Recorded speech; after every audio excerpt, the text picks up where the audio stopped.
Bonjour! Alors aujourd'hui, on va parler des plantes naturelles. Donc c'est bien important de comprendre que ce n'est pas la même chose que les algues. Donc c'est vraiment différent.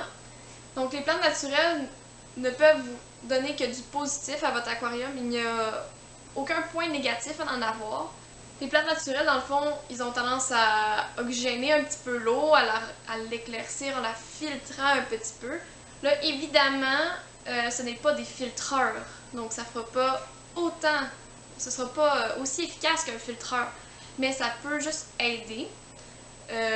Ça fournit aussi des cachettes aux poissons, puis c'est vraiment beaucoup plus joli que des plantes artificielles à mon goût personnel à moi.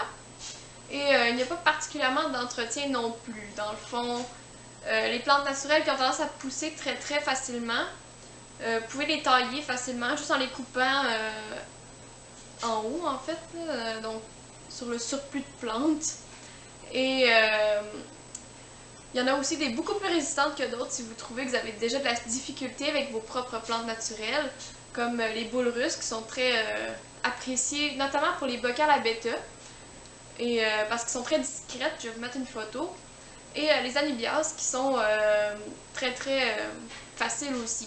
Donc, sont deux plantes à croissance très très lente, mais ils sont très très résistantes là, pour vos aquariums.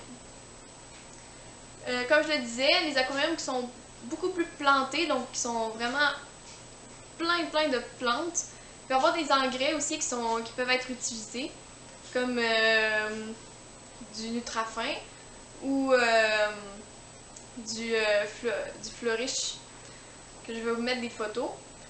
Et il y a aussi du Tropica qui sont très efficaces aussi. Là. Personnellement, c'est ça que j'utilise, mais ce n'est pas obligatoire.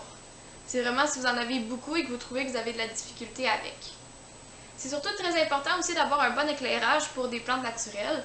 Donc avec votre lampe d'éclairage ou simplement la lumière ambiante, mais il faut quand même qu'il y ait un bon 10 heures de lumière là, par jour au minimum. Il ne faut pas qu'il y en ait plus, sinon vous allez vous ramasser avec beaucoup d'algues, que je vais revenir là-dessus sur une prochaine capsule vidéo, encore une fois. Il faut faire attention par contre pour les plantes naturelles, parce qu'il y a certaines sortes de poissons qui vont avoir tendance à les manger. Donc si vous avez par exemple des poissons rouges, ils vont les dévorer dans très peu de temps. Ou certaines sortes de cyclidés, ils vont juste tout le temps les déterrer. Donc les cyclidés africains, ils vont tendance à faire des terriers et vont sûrement toutes déraciner vos plantes. Donc il y a certaines sortes de poissons qui sont plus adaptés que d'autres, mais habituellement, il n'y a pas vraiment de problème à ce niveau-là. Il est important de savoir que les plantes rouges sont plus difficiles à garder en fait parce qu'ils ont besoin de fer dans l'eau.